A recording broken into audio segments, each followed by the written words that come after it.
Welcome everyone. Welcome everyone to Women 3D Printing's third annual TIPE 3D Printing Conference. For those who don't know me, I'm Krista Mulheron. I'm president of Women in 3D, and I'm thrilled to welcome you to our event today. We have some exciting few days planned. We have 2 days of conference with 4 concurrent tracks running virtually around the clock for nearly 36 hours. This is designed to cover all the major time zones across the world. And then on the third day, we have our biannual career fair. If you're unable to make any of these presentations, many of them will be available and uploaded to our YouTube channel later.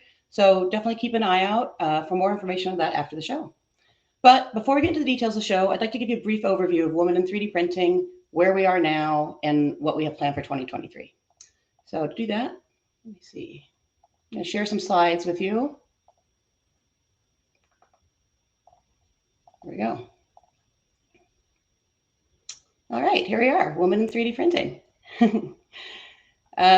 So the original mission of Women in 3D Printing was to close the gender gap in the additive manufacturing industry.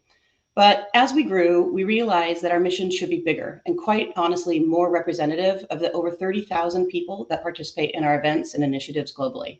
Specifically, our mission is to create an industry that's more representative of the world that we live in, an industry more inclusive and representative of the diverse cultures and backgrounds we see in our daily lives, whether it's race, religion, LGBTQ, identification, and more. It comes from the belief that all industries could greatly benefit from being representative of a true cross-section of society. Personally, in an industry such as ours, it's so fast-paced, I believe sincerely that innovation is critical. The fastest innovation can only be achieved with the most diverse teams. Before I get into what we do and how we do it, I want to take a step back real quick and just give you a super brief history for those who don't know. Women in 3D Printing was started 8 years ago as a blog by our founder, Nora Ture. She'll be giving the closing remarks tomorrow and will be around for most of the networking sessions, so don't miss her. Our first chapters were in the Bay Area, where Nora lived at the time, and Paris, where she's from. As I mentioned, we are now a community of over 30,000 men, women, and non-binary participants. We not only allow men to attend our events, we encourage it. In fact, I'm sure you've seen already on the networking floor, we have a very good representation out there right now. We now have over 100 chapters worldwide in 36 countries on 6 continents. We are a nonprofit, and more importantly, potentially, we are an all-volunteer organization. As such, we've recently added some new roles within the organization to help manage the 5 primary regions in which we have chapters: North America, Latin America, Europe, the Middle East, Africa, and Asia Pacific. We also just added 25 area managers to manage subregions and help coordinate activities for the various chapters sharing a language or culture. The geographic regions vary quite a lot, ranging from the Middle East to East Africa, China, California, of course, is its own region, Germany and Austria, and Canada, just to name a few.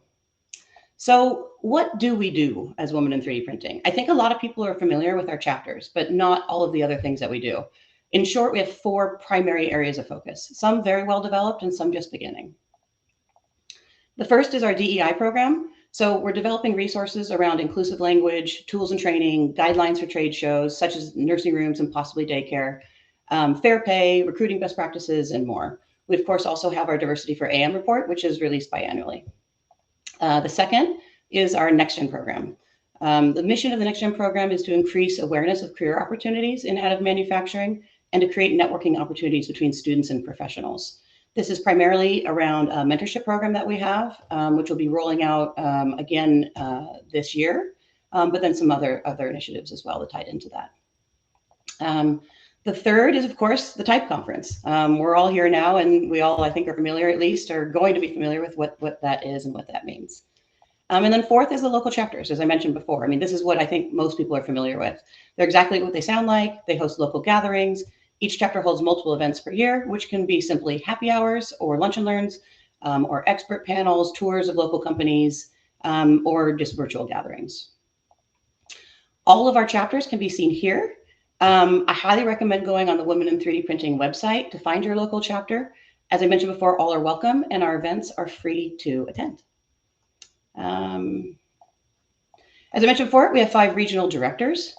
Each of these regional directors is going to be giving a 10-minute overview of their regions during this conference. I highly recommend checking those out. These are the times that they're going to be shown. They are, I think, tagged on your schedule that you have. If you haven't already, go design your schedule, but these will be automatically tagged on there as well.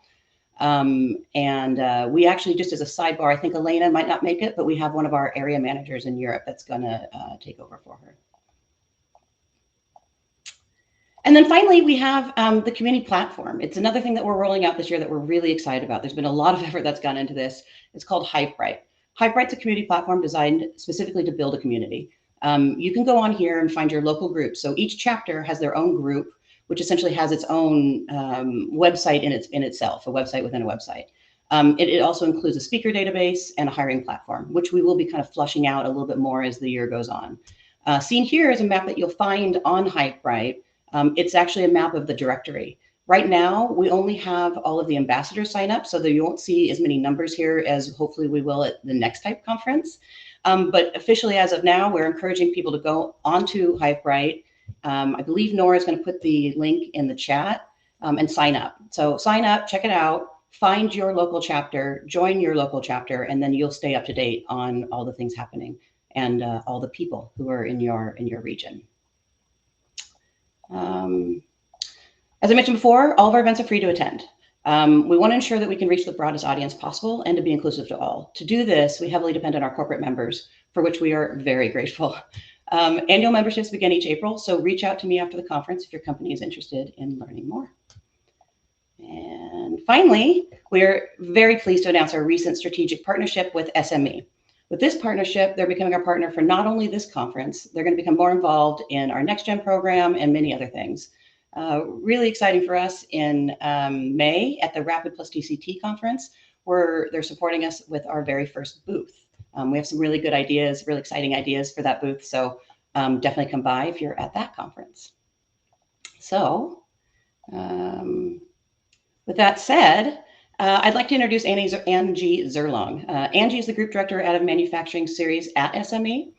She's been there for 20 years, and we're thrilled to have her on board as a partner in all of this. But I'll let her explain more about our partnership and SME's continued support of the additive manufacturing industry. Thanks, Angie. Thank you, Kristen. Good morning, good evening, good afternoon, wherever you are around the globe, welcome. I'm at SME's headquarters here in Metro Detroit. It's a blistery cold day here in January. So wherever you are, I hope that you're staying warm.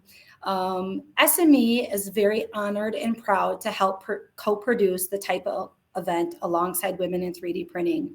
For those of you not familiar with SME, we are a 90-year-old association that supports, promotes, and connects manufacturing to advance industry and provide its workers opportunities for success.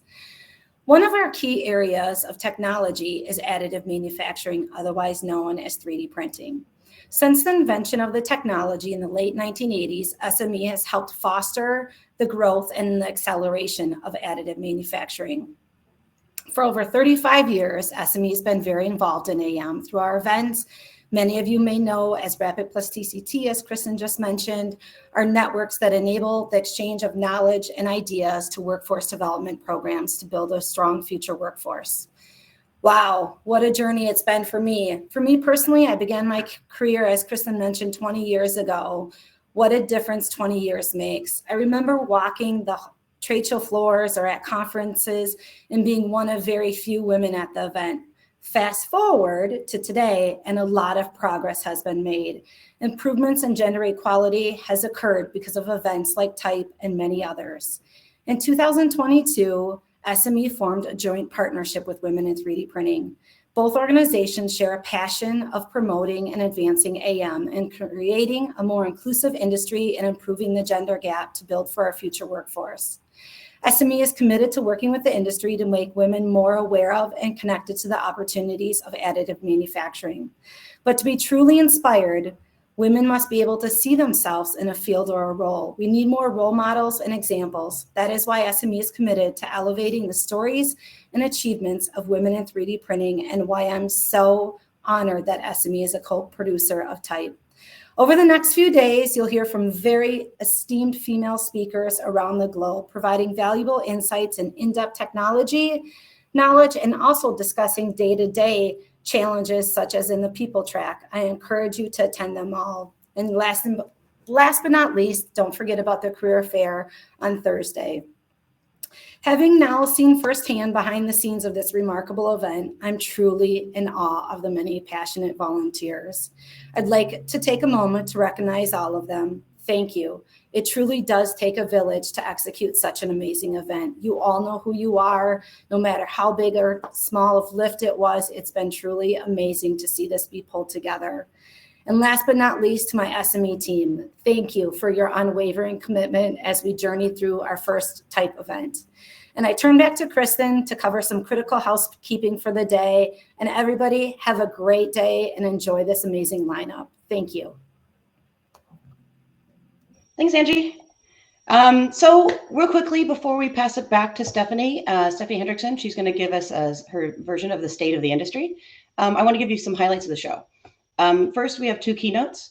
Here in 15 minutes, I'm going to be having a fireside chat with Marisa Lago. She's the Undersecretary of International Trade. Marisa was appointed by President Biden, but also has a degree in physics. So when I met her in Germany at Formnext this year, I thought that combination would be a fabulous kickoff to this event. She's going to cover what exactly does the International Trade Administration do, which I wasn't entirely familiar with until I met her, how it supports businesses here and abroad, specifically in the 3D printing industry, which I am astounded at how little we do know and how much opportunity there is out there. And then her own personal journey and career trajectory, obviously starting with her degree in physics.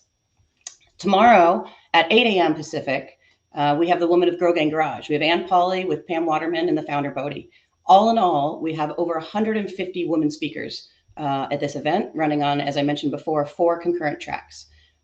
Check out the Build Your Own Schedule back when we get to the networking session, if you haven't already, so that you can go through that list and create your own schedule. It makes it very easy to navigate. As I mentioned earlier, we're running virtually around the clock, covering all major time zones until the closing remarks at 1:30 Pacific time tomorrow. We have also many networking sessions between each block of presentations. Definitely check one out if you haven't before. It's surprisingly fun, and you meet people truly from all over the world. And then, as Angie mentioned, don't forget the career fair on Thursday. We have 13 hiring companies, including Lego, 3D Systems, Xometry, HP, Stratasys, Exact Metal, and several more. We'll be starting the career fair with Alexander Daniels Global, giving a presentation on getting ready for that job market and talent market in additive manufacturing for 2023. And there'll be a special announcement from the Barnes Group about some scholarships that they're offering. So as Angie said as well, we have to thank the volunteers. Again, this is an all-volunteer organization, all-volunteer event. So it actually took around 50 people in total to put this on. We have 4 of our 4 major track leaders. We have 4 track moderators for each region. We have tons of digital ambassadors, a wonderful marketing team, and of course the executive team that's been working tirelessly on this for months. Thank you for attending. We're thrilled to have you spend this time with us over the next 3 days. And now I'm going to hand over to Stephanie Hendrickson. She's the executive editor for Additive Manufacturing Media. She's going to talk about the state of the 3D printing industry. She's going to discuss the transformations through 3D printing, and specifically the 8 areas where AM is truly changing how things are manufactured, and in what tracks, specifically over the next 2 days, you can learn more about each trend. So welcome, Stephanie.